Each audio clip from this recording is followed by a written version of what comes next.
오늘은 제 구속에 대해서 우리가 함께 나누고자 합니다. 구속은 무엇이냐? 한마디로 얘기하면 값을 치르고 사다라는 의미가 있어요. 우리 기독교 그 교리에 대한 그 의미입니다. 값을 치르고 산다. 그리고 그래서 자유함을 얻었다라는 의미를 가지고 있는 게 구속이라는 의미예요. 조금 더 이게 그 근본적으로 다가가면 그 노예를 그 값으로 다 지불하고 자유함을 주는 것, 이런 의미가 있는 게 구속입니다. 성경에서 구속은 참 큰 의미가 다가오고요. 이 구속이 우리에게 다가오는 내용들입니다. 하나님께서 말씀 속에서 구속에 대한 이야기를 많이 하셨어요. 우리의 죄에 대한 값을 지불하시는 내용들, 그리고 그 위대한 계획으로 구속의 열매인 예수 그리스도, 성경에 이야기하고 있는 모든 구속의 주제는 예수 그리스도로 이 상징이 되어서 이야기가 됩니다. 이 예수 그리스도에 대한 이야기를 우리가 함께 보도록 하겠고요. 중요한 성경 구절을 보면 참 여러 군데에서 많은 기록들이 있음을 볼 수가 있습니다. 참고해 주시기를 바라고요. 핵심 진리를 보면 구속은 중요합니다. 하나님의 아들이신 예수 그리스도를 통해서 이루어진다는 겁니다. 이 핵심이에요. 구속은 하나님의 아들이신 예수 그리스도를 통해서 이루어진다. 다른 것으로는 절대로 이루어질 수 없다는 겁니다. 다른 길은 없는 거예요. 여러분 어디를 가든 서울로만 가면 된다라는 얘기 있잖아요. 뭐로 가도 서울로 가면 된다는 얘기가 있는데 결과를 두고 볼 때 이리 가도 되고 저리 가도 되고 이런 이야기입니다. 그러나 분명한 것은 구속은 예수 그리스도가 아니면 절대로 이룰 수가 없는 것이 우리 믿음의 고백입니다. 이건 확고한 믿음의 고백이 되어야 돼요. 이래도 되고 저래도 되고 이것을 타협의 시점이 없는 겁니다. 이 부분을 정확히 우리는 마음에 품어야 돼요. 그냥 알고 있는 것이 아니라 구속은 우리의 죄 사함은 예수 그리스도 그거밖에 없다. 절대로 이 진리를 우리가 놓쳐서는 안 된다는 겁니다. 안 된다. 히브리서 9장 12절에 보면 함께 읽어볼까요? 시작. 염소와 송아지의 피로 하지 아니하고 오직 자기의 피로 영원한 속죄를 이루사 단번에 성소에 들어가셨느니라. 아멘. 자, 여기에 보면 무엇으로 이루어졌는가에 대한 이야기를 하는가 하면 피라는 단어가 나오죠. 피로 이루어졌다는 겁니다. 피는 뭘까요? 피는 곧 생명을 의미합니다. 그러니까 생명을 대신해서 그 값으로 우리를 구속해 주셨다는 겁니다. 예수 그리스도의 그 피의 값인 거예요. 다시 조금 더 구체적으로 얘기하면 우리 한 사람 한 사람은, 여러분들 한 사람 한 사람은 예수 그리스도의 피값으로 이루어진 그 구속의 은혜를 받은 겁니다. 그냥 예수 그리스도의 그 죽으심보다 피 흘리심, 그 피의 생명의 값으로 우리가 그 구속함을 받았음을 꼭 기억해야 된다는 겁니다. 이걸 꼭 잊지 말아야 돼요. 자, 그러면 중요한 진리 구속에 대해서 보면 구속의 의미를 우리가 크게 구약 성경에서의 의미와 신약 성경에서의 의미를 좀 보고자 하는데, 구약 성경에서의 구속을 보면 구약 성경에서 구속자를 주겠다라는 이 처음 그 약속이 어디에 나오는가 하면 창세기에 보면 나옵니다. 창세기 3장 15절 말씀. 자, 한번 읽어볼까요? 시작.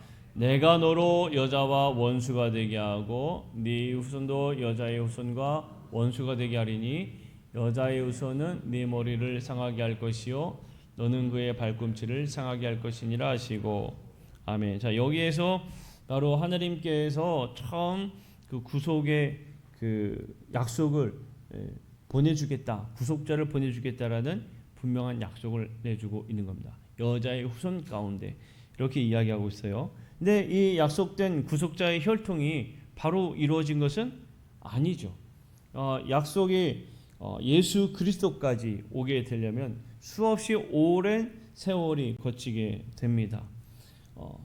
가인과 아벨로부터 보게 되면 아벨로, 거기에서 이제 셋, 그리고 노아에서 셈으로, 셈 아브라함으로 이삭과 야곱과 유다와 그리고 다윗의 혈통을 따라서 임마누엘이신 예수 그리스도까지 오게 된 거예요. 그러니까 상당히 오랜 시간이 걸렸다라는 것을 우리에게 말해주고 있는 겁니다. 그래서 예수님은 약속된 구속자임을 성경에서는 예표하고 있고 이야기해주고 있다는 겁니다. 우리가 이 구원에 대한 이것들을 생각해 볼 때에 하나 좀 생각해 볼 필요가 있는 제도가 하나 있어요. 무엇이냐면 레위기 25장에 보면 나타나는 고엘 제도입니다. 고엘 제도. 고엘 제도라는 것은 무엇이냐? 기업 물을 자라는 거예요. 기업 물을 자.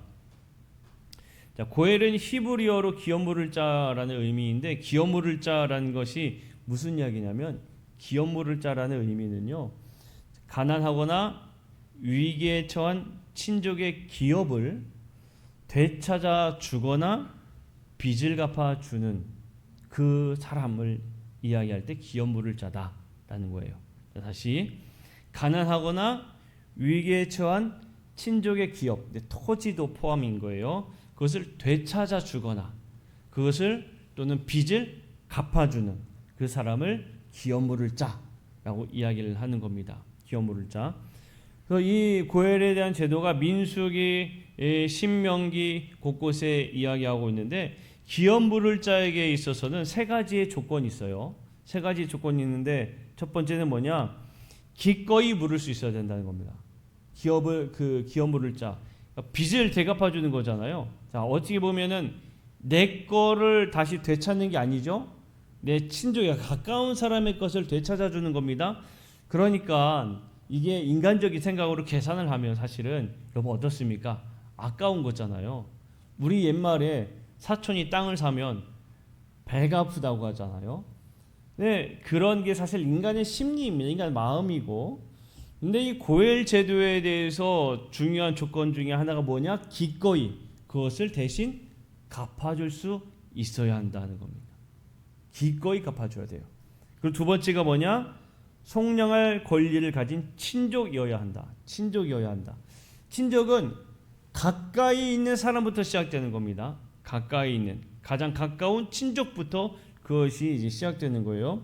세 번째로는 그 값을 그 값을 대신해 주려면은 권리가 될 만한 힘이 있어야 되죠.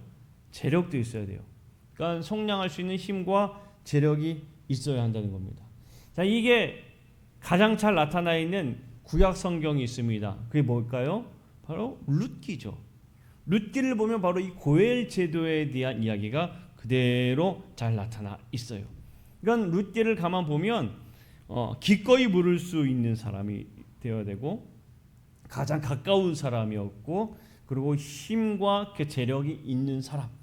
그래서 이 룻기에서 그 모든 조건을 다 보아스가 충족하여서 보아스가 처음부터 이것 자신이 기업 물을 자로 나서지 않았습니다. 왜냐하면 자신보다 더 가까운 친족이 있었기 때문에.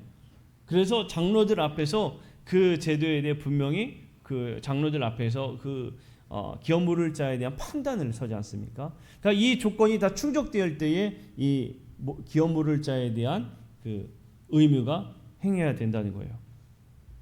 근데 여러분 이 보아스가 이 기업 물을 자의 의무를 충족시켰을 때에 보아스와 룻을 통해서 이 어느 자손이 탄생하게 되느냐? 다윗의 자손이 탄생하게 되었다라는 거 여러분 우리가 좀 유심히 볼 필요가 있습니다. 그러니까 하느님께서 말씀하신 그 제도에 대해 기꺼이 이것을 충족했을 때에 이걸 감당했을 때에 그 후손 가운데 놀라운 역사가 이루어졌구나라는 걸 우리가 좀 볼 필요가 있어요. 자, 이 기업 물을 자 고엘 제도에 대한 그 부분을 먼저 여러분 꼭 기억하고 계속 이어서 우리가 보아야 됩니다. 자, 구약 성경 속의 묘사를 보면 구속은 무엇이냐? 바로 하느님의 약속이다는 거예요. 구약 성경 속의 묘사를 보면 구속은 하느님의 약속이라는 겁니다. 죄 사함을 위한 그 죄의 대가를 해주는 것은 하느님의 분명한 약속이다는 겁니다. 이것들은 율법 속에 분명히 기록되어 있고요. 그리고 이스라엘의 생활 속에 이 구속이 실제적으로 기록되어 있습니다. 근데 이러한 기록들이 왜 기록되었을까요? 그냥 기록되지 않았겠죠. 그러한 기록이 된 이유가 분명히 있는데 거기에 대한 말씀이 로마서 15장 4절에 보면 분명한 이유를 말해주고 있어요. 로마서 15장 4절 한번 보면 한번 읽어봅시다. 시작. 무엇이든 간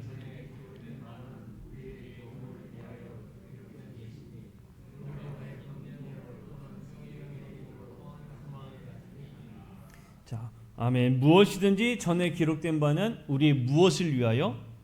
교훈을 위하여라고 되어 있죠. 그러니까 성경에 기록되어 있는 이러한 내용들, 구속에 대한 하느님의 율법의 내용들은 우리를 가르쳐 주시기 위한 교훈의 의미가 있고 또 우리로 하여금 성경의 위로로 뭘 가지게?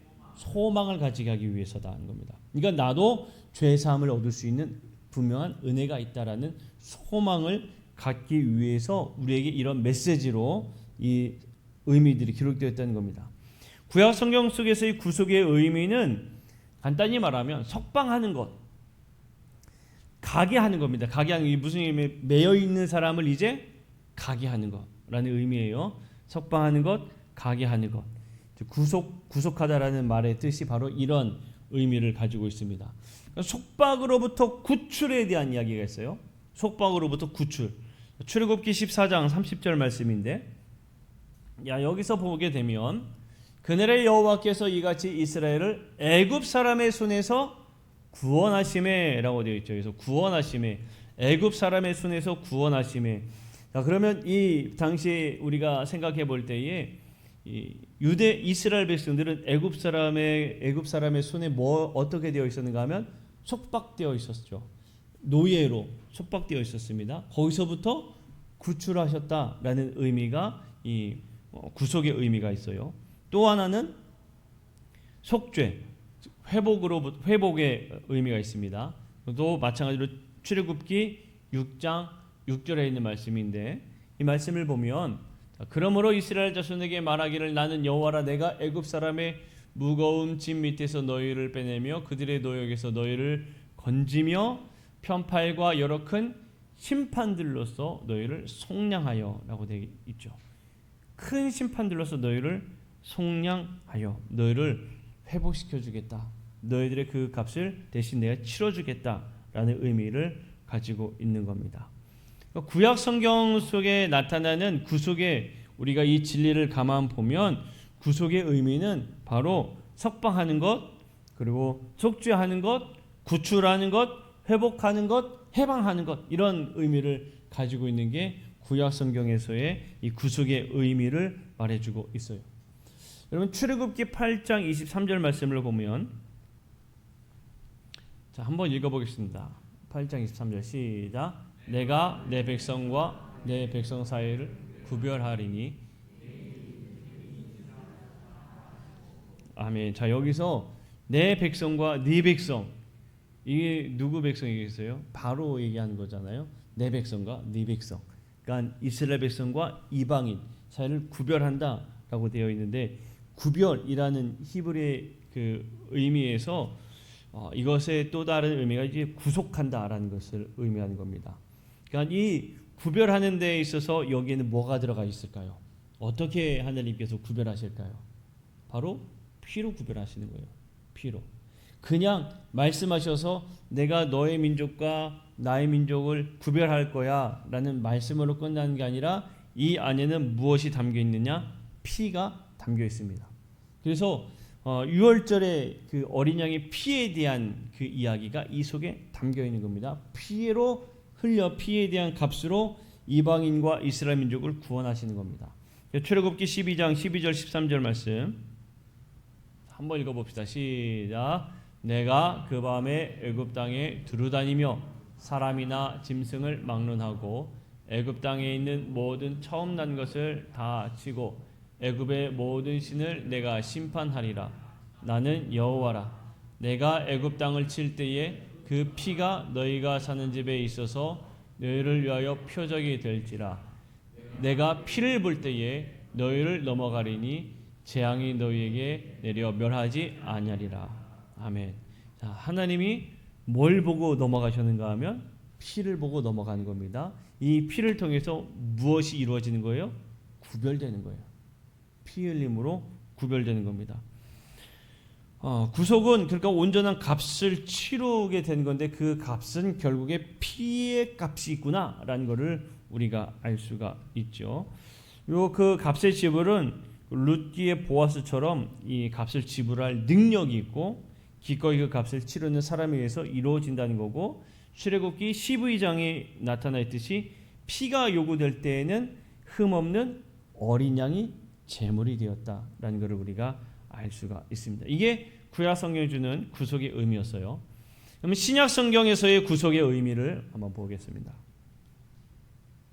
자, 신약 성경에서의 구속의 의미. 신약 성경에서 모든 성경들에 나타나는 그 구속에 대한 의미를 할 때에, 이야기할 때에 이 모든 것들은 누구를 가리키고 있는가 하면 예수 그리스도를 가리키고 있습니다. 신약 성경에서는 구속은 곧 예수 그리스도를 통해 이루어진다는 거예요. 자, 고린도전서 10장 11절 말씀 한번 보면,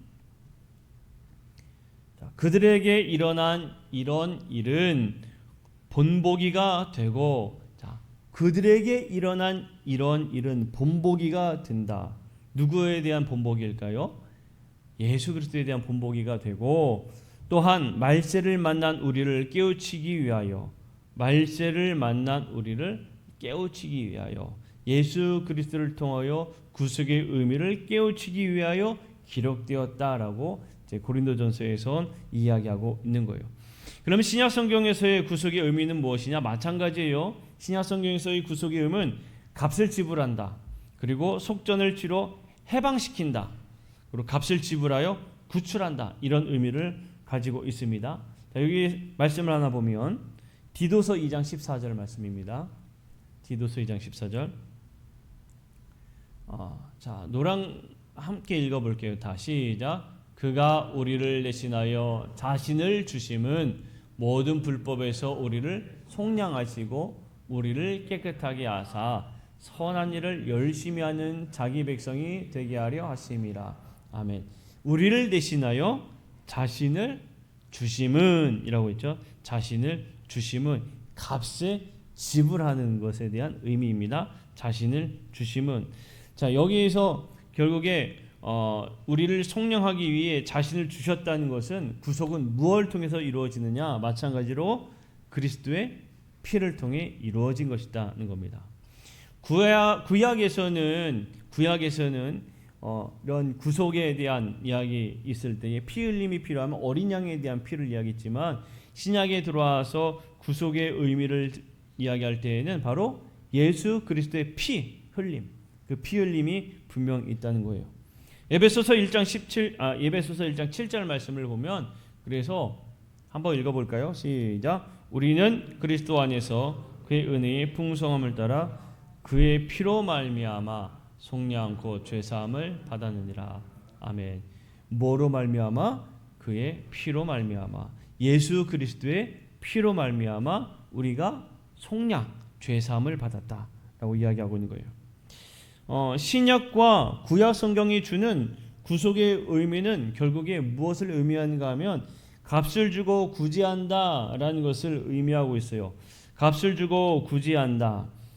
신약에서는 바로 그리스도께서 그 값을 주셨고 치러오셨다는 겁니다. 아까 전에 고엘 제도를 제가 분명히 좀 기억하자고 했죠. 값을 주고 치르는 그 고엘 제도에는 이것을 누가 치러줍니까? 가장 가까운 사람이 이거에 대한 값을 치러지는 거예요. 자, 그러면 구속을 이루는 사람을 보면 마찬가지로 기업 물을 자에게 요구되는 조건이 있는 겁니다. 구속을 이루는 것도 바로 기업 물을 자에게 요구되는 고엘 제도와 아마 흡사한 모습이 있어요. 신약 성경에서 기업 물을 자의 최상의 본보기가 누가 되느냐? 바로 예수 그리스도가 되는 거예요. 구약 성경에서는 기업 물을 자에 대한 기꺼이 가장 가까운 사람이 그 모든 것들을 한 것이 누구냐면 보아스에 대한 이야기가 있었죠. 신약 성경에서는 최상의 보기가 바로 예수 그리스도가 됩니다. 예수님은 기꺼이 자기 자신을 내어 주셨죠. 예수님은 기꺼이 자기 자신을 내어주셨습니다. 우리가 구원받기 위해서 내어주신 거예요. 갈라디아서 4장 4절 5절 말씀 보시면 때가 참에 하나님이 그 아들을 보내사 여자에게서 나게 하시고 율법 아래에 나게 하신 것은, 자 4절에서 보면 여자에게서 나게 하시고 라고 말씀하고 있죠. 아까 처음에 구약 성경의 창세기에서 여자의 후손을 통하여 나게 하신다는 예표가 있다고 이야기했습니다. 그러니까 그 예수님에 대해서 분명히 처음 하나님께서 말씀해 주신 그 예표의 표징이다라는 걸 분명히 언급하고 있는 거예요. 5절 한번 읽어봅니다. 시작. 율법 아래에 있는 자들을 속량하시고 우리로 아들의 명분을 얻게 하려 하심이라. 아멘. 우리를 속량하시고 아들의 명분. 어떤 아들이겠어요? 하나님의 아들이라는 명분이죠. 그것을 얻게 하기 위해서 예수님이 기꺼이 자기 자신을 내어주셨다라는 겁니다. 그리고 빌립보서에 보게 되면 예수님께서 어떠한 모습으로 오셨느냐, 하나님과 동등됨을 취하지 않고 자기를 비워 종의 형체를 가져서 사람들과 같이 되셨고, 8절에 보면 자 한번 봅시다. 8절 말씀 시작. 사람의 모양으로 나타나사 자기를 낮추시고 죽기까지 복종하셨으니 곧 십자가에 죽으심이라 라고 얘기하고 있죠. 죽기까지 복종하셨다라고 이야기하고 있습니다. 그 기업물을 그 값을 예수님 스스로 제물이 되어 치르게 되었음을 말하는 거예요. 아까 전에 그 기업물을 짜야 된 고엘 제도에서는 가까운 사람이 그것을 치른다라고 이야기했어요. 그렇죠? 그러면 예수님이 우리와 어떠한 가까움이 있기에 이러한 은혜가 있었을까라는 생각을 해볼 수가 있습니다. 히브리서 2장 11절 말씀 한번 보면 함께 읽어봅시다. 시작. 거룩하게 하시는 이와 거룩하게 함을 입은 자들이 다 한 근원에서 난지라. 저 여기까지. 자 보면 거룩하게 하시는 이와 거룩하게 함을 입은 자들. 거룩하게 하시는 이는 누구겠어요? 예수님을 우리가 생각할 수가 있겠죠. 거룩하게 함을 입은 자들은 누굴까요? 우리를 생각할 수가 있겠죠. 다 한 근원에서 났다라고 이야기하고 있어요. 그죠? 한 뿌리에서 났다. 그러면 예수님하고 나하고 뭐 한 형제네 생각할 수가 있겠네요. 그죠? 자, 이 고백이 어디서 여러분 우리가 나올 수 있는가 하면 창세기의 고백에서부터 우리가 사실 시작되는 거예요. 하나님이 인간을 말씀으로 창조하셨던 모든 사람이 한 근원에서 나오는 그 말씀을 여러분 우리가 이야기하는 겁니다. 이거는 믿음의 고백이에요, 여러분. 믿음의 고백입니다. 생물학적으로 히브리서 2장 11절 보니까 나하고 예수님하고 한 근원이래.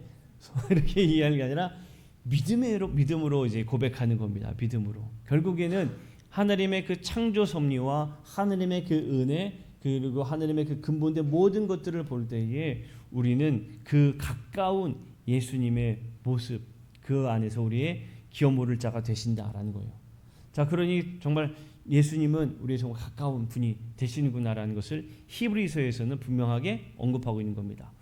그리고 고엘 제도에서 또 뭐가 있었습니까? 기업 물을 만한 힘이 있어야 되고 재력이 있어야 되잖아요.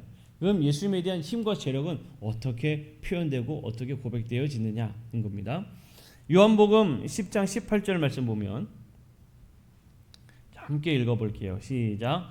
이를 내게서 빼앗는 자가 있는 것이 아니라 내가 스스로 버리노라. 자, 여기 내가 뭐 한다고요? 스스로 버리노라. 그리고 또 보면 뭐라고 합니까? 나는 버릴 권세도 있고 다시 얻을 권세도 있다라고 얘기하고 있어요. 예수님은 권세가 있는 분입니다. 힘이 있는 분이고 재력이 있는 분이에요. 그러니까 힘과 재력이 있는 분이 예수님입니다. 이 모든 것을 다 구비해 되신 분이 예수님이라는 겁니다. 그러니까 우리의 죄에 대한 그 값을 대신 기업 물으실 분, 대신 성량해 주실 분으로서의 그 모든 조건이 갖춰 주신 분이 누구냐? 예수 그리스도다라는 걸 이야기하는 거예요. 자, 그럼 구속에 대한 값을 지불해야죠. 룻기에서는 보아스가 뭐 다 이 재산으로 그것을 해결했다지만 구속에 대한 그 값, 우리가 구속의 은혜를 받는 것은 우리의 생명이 살아나는 거잖아요. 그 값은 무엇으로 이루어지겠습니까? 구속의 값은 바로 그리스도의 귀중한 피로서 이루어지는 겁니다. 예수 그리스도의 귀중한 피. 그게 있었기 때문에 예수 그리스도의 피의 값이 있었기 때문에 우리가 구원을 받을 수 있었고 구속의 은혜를 누릴 수가 있는 거예요. 베드로전서에서 분명하게 이야기합니다. 베드로전서 1장 18절에서 19절 말씀인데 한번 읽어보면 함께 읽어볼게요. 시작. 너희가 알거니와 너희 조상이 물려준 헛된 행실에서 대속함을 받은 것은 은이나 금같이 없어질 것으로 된 것이 아니요 오직 흠없고 점없는 어린 양 같은 그리스도의 보배로운 아멘. 너희가 알거니와 너희 조상이 물려준 헛된 행실에서라고 이야기하고 있는 헛된 행실에서 결국에 무엇을 의미하겠습니까? 우리의 죄를 이야기하는 거예요. 죄에 대한 값을 은이나 금으로 한 게 아니라 바로 그리스도의 보배로운 피로 된 것이다 라고 이야기해요. 구속의 값은 결국에 그리스도의 피의 값입니다. 우리가 구속함을 받았다라고 고백하는 것은 우리가 나는 구속함을 받았습니다라는 것은 결국에 예수 그리스도의 피의 값입니다 라는 고백입니다. 그러니까 꼭 나는 구속함을 받았습니다라는 그 고백 속에는 예수 그리스도의 보혈의 피의 값이 있습니다라는 걸 꼭 여러분 우리가 잊지 말아야 돼요. 기억해야 되는 겁니다. 여러분 피의 값만큼 귀한 것은 없어요. 아까 전에 피는 곧 뭐라고 얘기했습니까? 초반에 생명이라고 했죠. 생명은 피에 있습니다. 레위기 17장 11절 말씀 보면 노란 글씨만 읽어보면 읽어봅니다. 시작. 육체의 생명은 피에 있습니다. 이게 하나님께서 분명히 말씀하신 거예요. 생명은 피에 있습니다. 피는 곧 생명이에요. 우리를 구원하기 위한 영원한 생명을 얻기 위해서 그의 생명으로 그 값을 치르신 겁니다. 생명을 얻기 위해 생명을 지불하신 거예요. 우리는 예수 그리스도의 그 생명의 값으로 하신 너무나 귀한 존재들임을 우리가 꼭 기억해야 됩니다. 우리는 모두가 다 귀한 예수 그리스도의 피의 값으로 산 존재들입니다. 우리가 이것을 꼭 기억해야 된다는 거예요. 그리스도께서 그 자신의 피로 예수 그리스도의 피로 말미암아 교회와 그리고 믿음으로 고백하여 나오는 모든 자들을 사셨다라고 이야기할 수 있습니다. 그러니까 값을 대신 지불했기 때문에 이제는 우리는 내게 아니라 주님의 것이라 얘기하는 거예요. 여러분 우리는 주님의 것이라 진실로 주님의 것이라 고백할 수 있어야 합니다. 사도행전 20장 28절 말씀 봅시다. 함께 읽어볼게요. 아니요, 그 전에 잠시만요. 제가 26절이라고 적었나? 26절 말씀 한번 띄워보세요. 네, 제가 안 넣어놨네요. 28절에 보면 여러분들 자기를 위하여 또는 온 양떼를 위하여 삼가라. 성령이 그들 가운데 여러분을 감독자로 삼고 하느님이 자기 비로 사신 교회를 보살피게 하셨느니라 라고 이야기하고 있습니다. 그러니까 여러분 반드시 기억해야 되는 겁니다. 우리는 하나님께 예수님께서 사신 바 되었고요. 교회도 마찬가지로 누구의 거냐? 예수님 거예요. 교회는 예수님 겁니다. 이거 꼭 기억해야 돼요.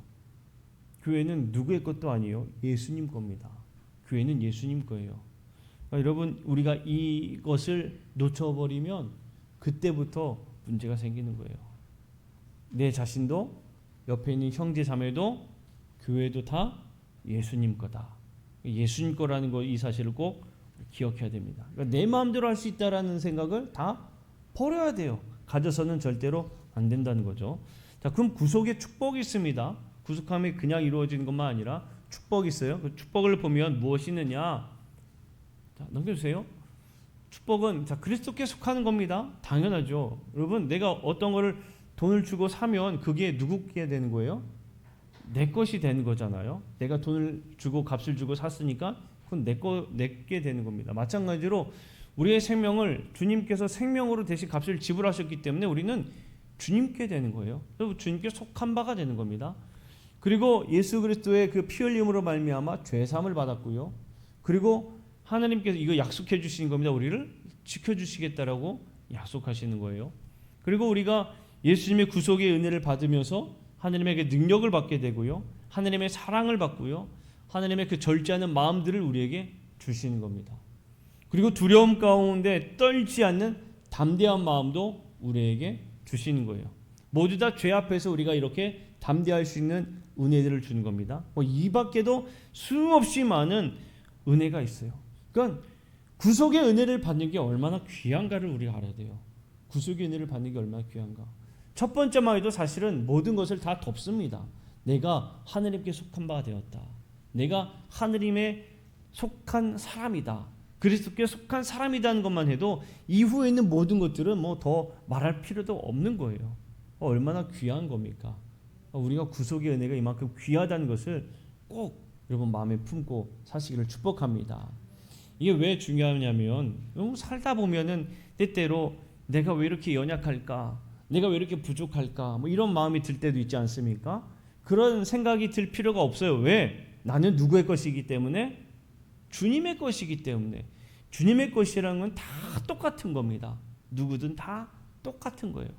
그래서 우리는 모두 다 주님의 것이라는 너무나 귀한 마음을 품고 살아가야 된다라는 겁니다. 자, 말씀을 정리하도록 하겠습니다. 그리스도인들은 결국 구속받은 사람들이에요.